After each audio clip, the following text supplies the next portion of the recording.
A very good day to all my dear students. आज हम संख्या पद्धति की प्रश्नावली 1.2 करेंगे। उसका पहला प्रश्न है निम्नलिखित कथनों में से कौन से सत्य और कौन से असत्य है, तर्क सहित उत्तर दो। इसमें फर्स्ट है प्रत्येक अपरिमेय संख्या एक वास्तविक संख्या होती है। यह हमें बताना है कि यह सत्य है या असत्य है। जैसा कि आप सब लोगों को मैं पहले भी वीडियोस में बता चुकी हूँ कि जितनी भी संख्याएं होती हैं, चाहे वो परिमेय हो, अपरिमेय हो, पूर्ण संख्याएं हों और प्राकृत संख्याएं हों, जितनी भी संख्याएं होती हैं वह सारी वास्तविक संख्या के अंडर ही आती हैं। ये सारी संख्याओं का जो समूह होता है वो वास्तविक संख्या ही कहलाता है। तो यह कथन बिल्कुल सत्य है। तो हम इसको अब लिख देंगे सत्य। यहाँ पे आप लिख देंगे तर्क की सभी प्रकार की संख्याएं वास्तविक संख्या होती है। दूसरा क्वेश्चन है एक संख्या रेखा पर स्थित प्रत्येक बिंदु रूट m के रूप में होती है, जहाँ की m एक प्राकृत संख्या होती है। मतलब एक संख्या रेखा पर जितनी भी संख्याएं होती हैं वह उन सारी संख्याओं का वर्गमूल होता है।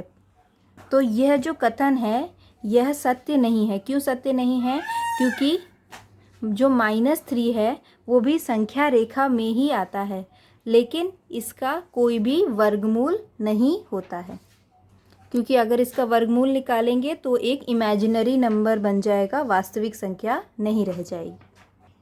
थर्ड क्वेश्चन है प्रत्येक वास्तविक संख्या एक अपरिमेय संख्या होती है। वास्तविक संख्या में सभी प्रकार की संख्याएं आती हैं, जैसे प्राकृत संख्याएं, पूर्ण संख्याएं, पूर्णांक।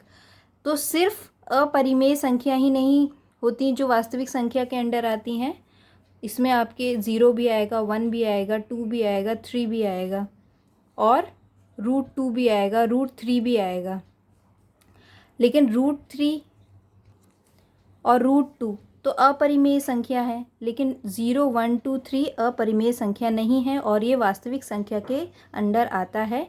इसीलिए यह कथन असत्य है। इसी प्रकार ऊपर वाला कथन भी असत्य है। अब आते हैं अगले क्वेश्चन पर। अगला क्वेश्चन है क्या सभी पूर्णांकों के वर्गमूल अपरिमेय संख्या होते हैं? यदि नहीं तो किसी संख्या के वर्गमूल का उदाहरण दीजिए जो परिमेय संख्या हो। यानी कि जितने भी पूर्णांक होते हैं उन सभी का अगर वर्गमूल करेंगे तो अपरिमेय संख्या ही आएगी। ऐसा क्या ज़रूरी है? ऐसा ज़रूरी बिल्कुल भी नहीं है, क्योंकि अगर √9 यानी कि 9 का अगर हम वर्गमूल करेंगे, रूट करेंगे, तो क्या आएगा? 3 आएगा। और 3 एक अपरिमेय संख्या नहीं है, यह एक परिमेय संख्या है। तो यह कथन भी असत्य है और यह उदाहरण के तौर पर स्पष्ट है। अगला क्वेश्चन है दिखाइए कि संख्या रेखा पर √5 को किस प्रकार निरूपित किया जा सकता है। तो ये जो क्वेश्चन है मैं इससे पहले वाली वीडियो में करा चुकी हूँ। उसमें मैंने √2, √3, √5 इन तीनों संख्याओं को किस प्रकार संख्या रेखा पर दिखाया जाएगा उसमें करवाया है। इसका लिंक मैं डिस्क्रिप्शन बॉक्स में डाल दूँगी, तो उससे आप लोग देख लेना।